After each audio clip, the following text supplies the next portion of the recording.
আসসালামু আলাইকুম, সবাই কেমন আছেন? আশা করি সবাই ভালো আছেন। তো আমি ইন্ডিয়ানে একটা ভিডিও বানিয়েছিলাম এই ইন্ডিয়ান পতাকা নিয়ে, কারণ ওরা আমাদের বাংলাদেশের পতাকা অসম্মান করতে পারে। আমি এর জন্য একটা রিপ্লে ভিডিও দিয়েছিলাম ইন্ডিয়া নিয়ে। তো আমার ওই ভিডিওতে আপনার 2,20,000 প্লাস ভিউ আছে। তো যাই হোক, আমি এই কী ভিডিও বানিয়েছিলাম এটা আপনারা দেখেন।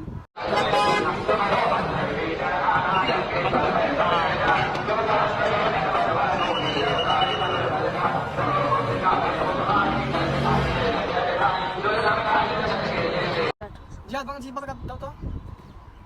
এই যে আমার এই পতাকা, ইন্ডিয়ান পতাকা, এটা আমি ভিডিও বানিয়েছিলাম। হ্যাঁ, মানে এই ইন্ডিয়ান পতাকা আমাদের এই বাংলাদেশকে, সোনার বাংলাদেশকে অপমান করেছে, ঠিক আছে? অপমান করছে। তো আমি এটা একটা ভিডিও বানিয়েছিলাম। তো এই ভিডিওতে আমার 2 লাখ ভিউ আছে, ঠিক আছে? তো আপনারা, আমি যদি চান আপনারা, তাহলে আমি এই ইন্ডিয়া বা বাংলাদেশে একটা লং ভিডিও বানাবো। যদি দেখতে চান তাহলে আমার ইউটিউবটা সাবস্ক্রাইব করে আমার পাশে থাকেন। ধন্যবাদ। আসসালাম।